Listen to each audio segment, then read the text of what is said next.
Hey! Hey, I'm CJ, And I'm Robin. and welcome to the Cozy Kitchen.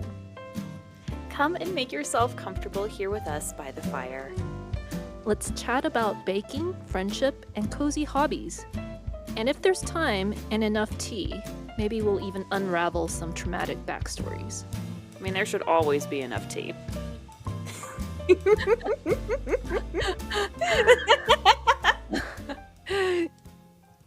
Hello! Hello, it's the year end, Robin. It is! Oh my gosh, I can't believe it.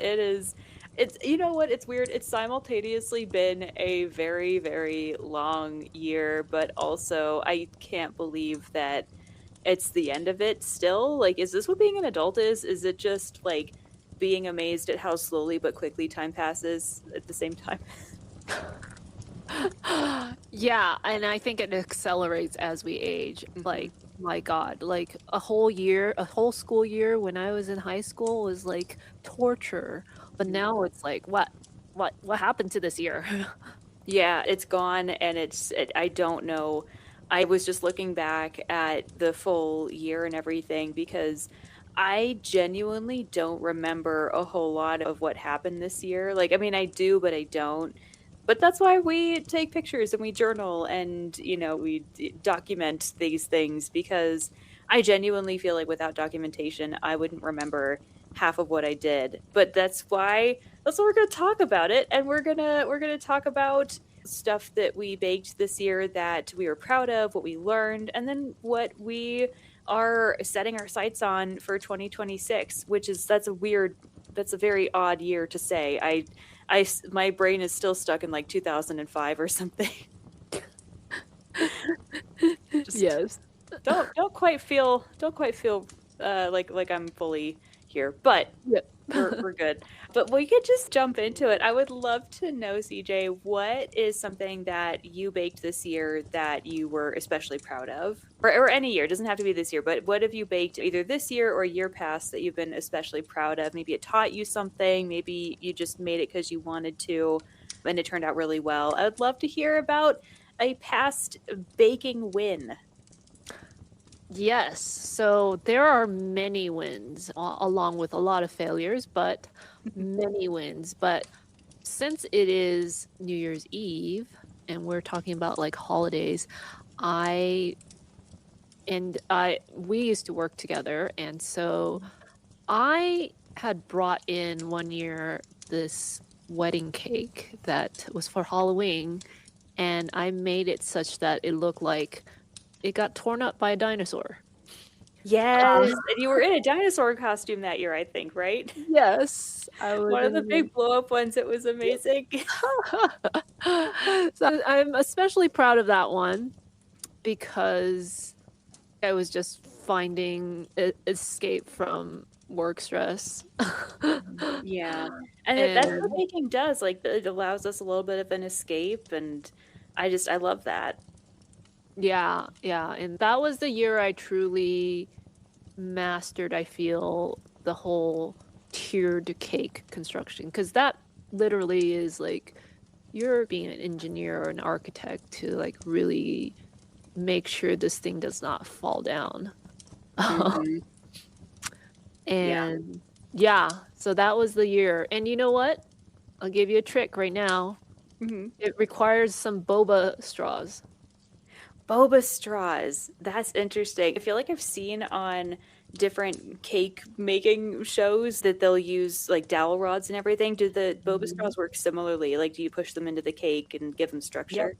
Yep. That's what I used to give it structure. And um, as you cut the cake, obviously you have to watch out for them, but you really need them to support the weight of the cake because the cake can be pretty dense sometimes. And this cake was not like the meringue type that's like super airy. Yeah. So the cake that you made for the Halloween party, that one I think was that the one with the passion fruit filling? Or am I thinking of Um, a different cake? Because you've been able to show off some of your baking skills when we worked together, and there was one that had a passion fruit filling that I absolutely adored, and I can't remember if that was the Halloween cake or not. It's interesting. I don't think the Halloween cake was the passion fruit one. The passion fruit one, that was a totally random one because like, I didn't Mhm. I think the recipe called for something tangy that was fruit, but I didn't have on hand, and I was like, "Well, I have passion fruit," so I just added it on top, and I'm glad, you liked it. I got a few people slacking me that day. I was like, "Who brought this in?" And I need to know, like, who made Mhm. this. Mhm. It was very, very delicious, and the Halloween cake that you brought in was I remember it being very good too. I don't know, you just do such a beautiful job on all of your cakes, and I think that the one that really blew me away was the one that you made for you and your partner's anniversary. I don't remember which number it was, but you had made it for an anniversary celebration, and it was just the tiers were very tall, they were beautifully decorated, and it looked like something that you would get from a professional, like, Parisian bakery or something like that. It was very, very impressive, so I love that you really have been able to master the tiered cakes, and I would love to know what was the trickiest part of it, but also what have you learned from then on that you're gonna instill in your practices the next time you make your next tiered cake? My dream would be to, like, on our 20th year or something, I would love to host a party Mhm. and cater it myself. Wow, that's a tall order, but if anybody can pull it off, it would be you. I would cater it myself with a tiered wedding like, tiered anniversary cake. I learned all this stuff online, like, I if you have the will, you will find a way, and Mhm, I watched a ton of YouTube channels. I'd have to go and search for which ones that I was following. There were a couple that were, like, they just made gorgeous cakes, and I was like, "Oh my god, like, you're inspiration, and I wanna learn everything that's in your brain." mhm, But I would say you really approach and this is not just wedding cakes or tiered cakes, it's just cooking in general, you approach it like a engineer. mhm. In my head, because Wow. my background's mathematics, I was an engineer, Very and, methodical, very like, you think things through, which you kind of need to do for baking, especially when you're baking something that's complex and you really wanna make sure that all the I's are dotted and the T's are crossed, right? Like, that seems like that's your method. yeah, yeah, and then you just, like big projects like a tiered wedding cake is you just break it down into small pieces and you just gotta plan it out. Mhm. You're baking the cake ahead of time so that there's enough time to cool it. You've got the frosting going, and you when you're assembling it, you have to also allow for cooling time. So you frost the initial frosting and you put it in the fridge again to let it cool. The Um, crumb coat is yes, like that first yeah. yep. The crumb Mhm, coat, that is essential. I didn't mhm. know it until I started watching these channels, and you really need the crumb coat to have that perfect exterior frosting. Like, it kinda helps keep everything smooth and everything when you go to Mhm. apply the rest of the frosting, right? Yep, it's like nail polish, you got your base coat. Mhm. Yeah. Okay, that actually the nail polish metaphor makes a lot of sense. So what about you? What are you proud of this year, and what are your goals this coming year for baking? I think I'm very proud of the fact that I was able to delve further into a lot of breads and a lot more yeast-driven bakes. I was looking back at my camera roll for this year, and one of the very first things that I made was copycat Texas Roadhouse rolls. I don't know if you've ever been to a Texas Roadhouse. Um, it's it it's okay. But I don't remember, but I have at some point in my life, I just don't remember the roles. yeah, the rolls I think are honestly the best part. You know, it's like any kind of chain restaurant that you go to across the US. You've got like Olive Garden with the breadsticks, you've got Red Lobster with the Cheddar Bay biscuits, which are delicious. You've got the bread that comes before the meal, very American.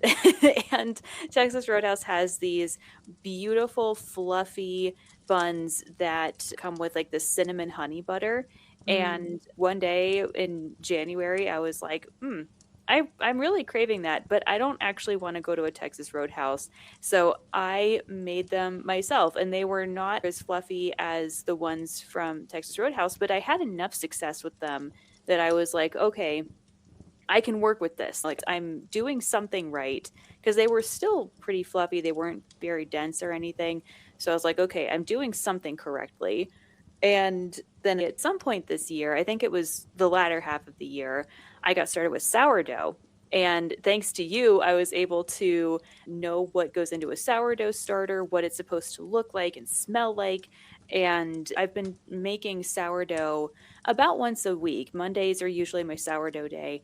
And because of sourdough habit, I have been able to really get a good understanding of what proofing actually means. And I think I've mentioned this before that, at least for me, understanding when something is properly proofed is not at all intuitive. I did make loaf after loaf after loaf of sourdough. It wasn't something I could have learned from a video. It wasn't something I could have looked at online or anything. I couldn't have read Mhm, about it. Like, none of that is helpful to me. But mhm. you explaining it and kind of telling me, like, okay, well, this is how your sourdough should look. This is what it should be doing. That gave me the starting point so that I could kind of know what needed to happen. And so through a lot of trial and error, more trial and error than success, I was able to kind of make it work a little bit. So it was really helpful to actually see that. And now my sourdough, it rises beautifully. I know what it should look like. And I don't know, I'm just really proud of that. I love it. That's opened more doors for me. I'm so Um, happy that that was your triumph this year. mhm. The pictures you sent, they were glorious, and you actually sent me a loaf for my birthday, and Oh, that's right. I loved it, and I actually took a slice and put a candle on it and made it my birthday bread. Yay! Oh, that's right, I forgot about that. That's amazing. That makes me very happy, and I love that I can bake for you, and it just next year, I will have to get you a sourdough bread in person. So So, like, listening to you talk about your journey to getting to where you are, like, baking consistently, wonderfully fragrant loaves, when it comes to something new, like something brand new and something as challenging as sourdough, it's scary if you don't know what you're doing. mhm, Without some sort of encouragement or even like positive self-talk. Like when you were saying how your Texas Roadhouse rolls weren't exactly like what they serve at the restaurant, but you looked at them and you're like, I can do this still. Tell me more about your mindset. How are you have enough self-confidence to tackle it again and keep, because some people will look at that and it's like, I'm a failure. I'm never going to be a good baker. I can't do this. Yeah, so tell me like how you have the like chutzpah to yay, 10 out of 10 for the Yiddish word. Yes. I going back to your point about the self-confidence, I don't think it's a confidence thing. I think I Mm, have, and this was something we actually learned a lot whenever you and I worked together, but Carol Dweck, who is a Stanford psychology professor, I think she coined the term growth versus fixed mindsets. And when you have a growth mindset about something, you basically, like, failure does not become a stopping point, it becomes a learning point, basically. It becomes a bit of information rather than, like, something that should keep you from getting to your end goal, whatever that might be. And so where I have a very fixed mindset when it comes to things like math, I know I'm not going to get any better at it. I'm okay with that. I've made my peace with it. I do have a growth mindset when it comes to baking. And I also have a growth mindset when it comes to writing, which, is another one of my really big passions. And I kind of get to a point, because I have a growth mindset about it, where I can fail at something, and I've definitely failed at a lot of baking before. I think the very first loaf of sourdough that I made, it was gummy, it was not baked well, it just didn't rise at all. It was horrible. And I hate to do it, but I had to throw it away because it was inedible. But at the same time, like, that was when I came to you, and part of the growth mindset is not giving up whenever you've experienced failure, but it's also knowing who to turn to for outside support because at the end of the day, like nobody has all the answers to everything. Anytime you start learning something new, you need that outside help. You need somebody to come in and say, "Hey, this is what I've done that's shown me success in the past. You can try this and see if it works for you."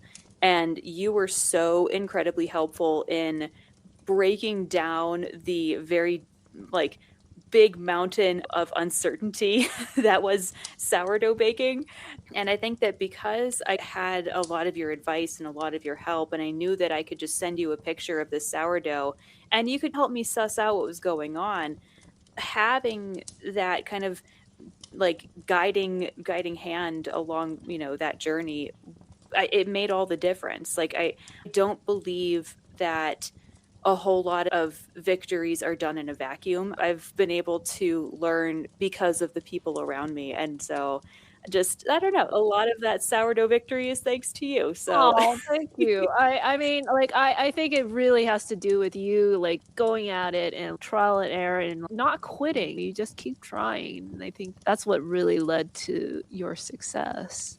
thanks, and let me know if this is what you experience as well with any of your passions, but especially baking, because I find that when I love something enough, I don't care if I fail at it. I don't care if I'm bad at it. And of course, I get angry and frustrated and upset when something doesn't work. That's just a Mhm. basic human response. Mhm. But it's like I've learned that it's not necessarily about how you feel, it's about what you do. So let me Mhm. ask you this. Have you ever experienced a time when you were baking something, it did not work out? Tell me about that experience. Like, what were you feeling, and what exactly was it that made you move forward? Because we both have this passion for baking, but what is it that keeps you doing it? Mhm. Yeah, well, so oh my god, like, I have so just this year, okay, like, I had a epic baking fail. So I don't know where I saw this. I think it was, like, Instagram or something, and this person made healthy cookies, and it was cookies made of pureed beans. So you cook the beans, you puree it, and so that's the substitute for the flour. Okay. No recipe. I was like, "That's an interesting idea. Wonder what I could do with that." Tried it myself, and they taste horrible. Like, they it the dough looked fine. I put it in the oven, baked it, it baked out fine, it rose, everything looks good. You bite into it, and it's just, "I'm not eating this." And, Oh, no. like, my family, I have been, like, programmed from birth to never waste food. So, throwing out food is really hard for me to do. So, Mhm. I think I baked these in the summer, Mhm. um, and they are still in the fridge. Oh, no. Is it like, could you compost maybe? Like Yeah, I probably could. I don't have a composting setup, and I mean, I could just throw it out into the yard, and some wildlife will probably eat it, but I just don't wanna attract more rodents or something. That's fair. Yeah, that makes sense. Yeah, I'm gonna have to throw it out, but it's almost like I'm leaving it in the fridge and letting time do its work so that it can give me an excuse that this thing is truly molded out and I cannot eat this. Mhm. Yeah. I mean, that's fair. I think that that's a very difficult part about having a growth mindset while baking because it's like you don't want to mess something up so badly so often that you have to throw away perfectly good ingredients Mhm, and you waste or I don't want to say you waste your time because you don't. You learn things, but mhm, the thought of throwing away something that, like, that would have been edible, that technically could still give you calories, give you energy, give you protein, whatever. I could absolutely understand, and also I agree, like, that it sucks. I've been at that point too, where I'm just like, "I'm gonna just let this sit in the fridge, and we will let" like you said, "we'll let time do its thing." I think that's one of the bigger reasons why if a bake doesn't turn out, that's why it's extra disappointing because you have different tier levels of Mhm. a bake not working out. It's like the one tier is, "Yeah, this doesn't look pretty, but it still tastes okay." The Mhm. next tier is, this is okay," like, for taste, and it really looks ugly, but I can still stomach it. And then the last tier is, "This tastes terrible, and I don't care how good or bad it looks, I cannot eat this." Um Yes. So, yeah, it makes me feel very validated in knowing that even somebody who is as good a baker as you still experience times when a recipe just doesn't go the way that it appeared to go for the person who first made it, or like, you still have times where stuff just doesn't always work, and I don't know, I very much appreciate that. Yeah, I mean, I have that Mhm, all the time. Like, like, try to buffer in time to, like if I'm making these for, like, an event, like a social gathering or, mhm. um, holiday party or whatever, I'm gonna do it ahead of time enough so that especially if it's a new recipe, that I have enough ingredients and enough time to remake this thing, because I can't guarantee that it's gonna work out the first time.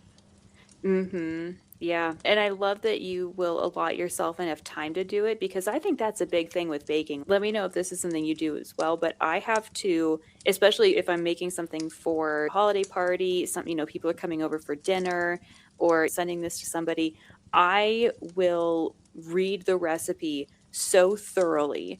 Like, even if it's something that's fairly standard, like dinner rolls, for instance, like that I did for Thanksgiving. Even Mhm, for something like that, I read the recipe and I try to read it as carefully as I can, and I read it through a couple of times, because ADHD brain, sometimes my brain catches things, sometimes it doesn't, and I wanna make sure that I'm being as thorough as my brain allows me to be. mhm. Um, and so I love that you also bring up that it takes time in order to do something successfully, and even when you do have the time, it's nice to have the extra ingredients on hand just in case you need to start over or anything like that. Yeah, I mean, So it's funny, like, this year I cooked a birthday, like, brunch for my sister-in-law, mhm. and I made lasagna, and I botched the lasagna sauce.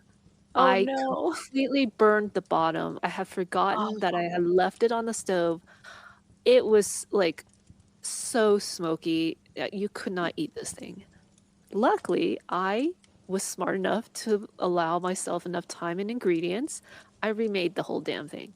wow. So, the brunch still turned out well. So, that just shows that with good cooking, you need to have a good plan. Yeah, yeah, you need to have a plan, give yourself time to do it, even if it's stuff that you've made before. When you have people coming over, you do wanna make sure that everything is done as well as it can be.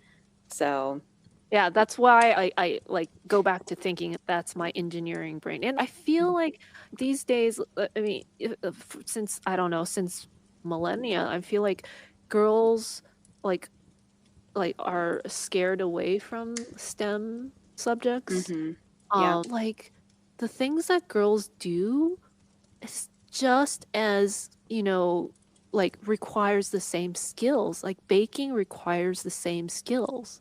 mhm. Any sort of craft requires those skills of being precise, measuring out down to the gram how much flour. And that is the same skill set. And so I wish like society could show girls that they can do just as well as Yeah. the boys. They can, yeah. Um, but like going back to like holiday plans and like the new year coming, what is your plan this coming New Year? What do you really want to cook or bake? Oh, that's a good question. I think I would love to get better at the yeasted breads and everything. I also, because I think those are probably just the trickiest for me still. I really want to make sure that I've got a good handle on them before I move on to a whole lot of other more complicated things. Mhm, mhm. And I don't know if I have, beyond that, a whole lot of baking plans. I feel like if I see something that looks delicious, I wanna try and make it, Mhm, and I think probably if I were to have any kind of goal, I don't have a specific thing that I wanna make, but I want to carry this growth mindset with me throughout the year mhm. so that that way, even if I try and make something and it doesn't turn out, I don't have to take myself quite so seriously, I can allow myself to learn and make mistakes and do the baking that will help me learn. So that's my goal for this year is get out of my comfort zone a little bit with the Mhm, yeasted mhm. dough recipes, but also don't let the potential for failure stop me from doing all of that. So I think that's going to be my goal. What about for you? What do you want this year to unfurl for you? Awesome. Like, before I talk about myself, I Mhm. wanna challenge you this year since you're going for yeasted doughs. Mhm. I hope you can make brioche next year. Oh, I love a good brioche. Yeah. Uh-huh. Okay. I will make a And brioche. and I want you to try making Japanese milk bread. Oh, I've always wanted to try it. Okay, I love Yes, it.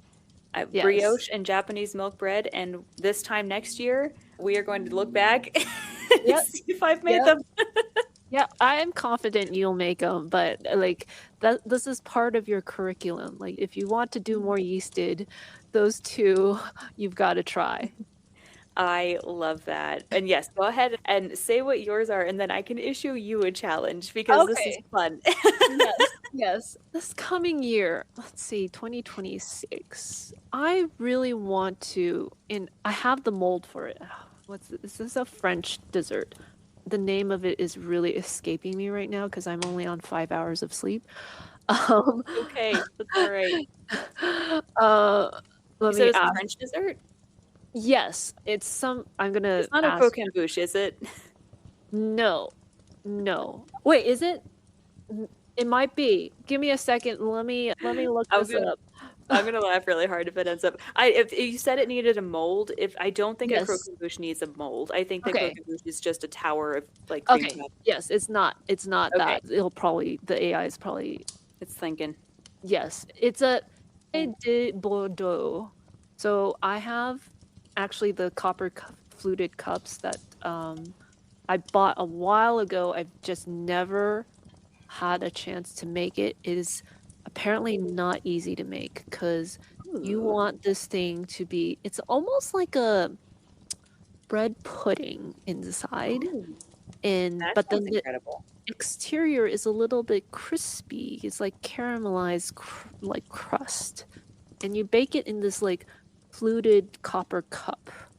Mhm. They say a good one is just very hard to make, and I have not attempted this because I only have 1 cup, and I don't know if I wanna attempt this. So, I may make this my challenge this year to I make one of love these. that. Yeah, is and what has stopped you in the past? Is it just because the difficulty of the recipe is intimidating or, Yes, like yes, Mhm, it's intimidating because I read one of the recipes and it's like, "Oh, you need to coat the cup in wax before ahead of time and then do this and this." You're preparing the cup mhm. so that it can accept the batter to bake it. It's Um, yeah. That it's almost like a religious experience Yeah. where it's just like you have to fulfill all of these criteria before you even begin to think about the actual thing, like, it's Yes. just Yeah. wow, that's understandable that that would be a very big, a very big task and definitely involves a lot of planning, Yeah. so Yeah. So mhm, I will try to make that a reality because I already have the cup. I just like have been sitting on it and not doing anything with it. mhm. I think that's amazing. I would love to see pictures whenever you're done. Also, if you need any, emotional support, just let me know and I'm right here to help because sometimes you don't always need somebody to do things for you. Sometimes you just need somebody to just cheer you on Mm. as you're attempting a big thing. So I know you got this, and it's gonna be delicious. And like just because you fail once, or like, not to say that you would fail, but even failing once, that doesn't mean that you can't try it again. Like you're not like in some kind of a class where you only get one shot to do it right. You're not in like a baking competition, where you're going to be voted off the island or whatever, or out of the tent or whatever it is. Yeah. So yeah, you could try it as many times as you need, and I admire that you are really challenging yourself with that. So I would add to that and say, speak kindly to yourself as you go about this challenge. Be nice to yourself, find ways to cheer yourself on, and reach out for help when you need it. So that is my added part of the challenge to you. We should start a hotline, the baking support hotline. Yeah. Do you need do you need an encouraging word? Do you need somebody to tell you did a good job? We can do it.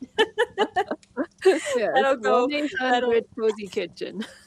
Yes, I like it. Yeah, because honestly, if there's anybody who understands the trials and tribulations of making a kitchen cozy, it would be us. Yes. Awesome. But I'm so glad that we got to chat about our New Year's excitement. I think we've got some really wonderful goals in store for the year, and I can't wait to see what we do outside of those goals too. I think it's going to be a really good year. Yeah, same here. Yeah, excited for 2026. Yay, we got this. Yes. And you've got this, listener. Yes, you've got this too. And if you have questions about your baking, if or like we said, if you need an encouraging word now and again, let us know. We'll give you a shout out. Yeah, yeah. Let us know in the comments, and we hope to hear from you. Yes. Yeah. Happy New Year. Happy New Year, and we'll see you in the next episode. Woo, see you in the next episode in the next year. All right, bye. Bye. That's it for this episode of Cozy Kitchen. We're so glad you stopped by. We can't wait to see you the next time we sit by the fire. See you next time. Next time.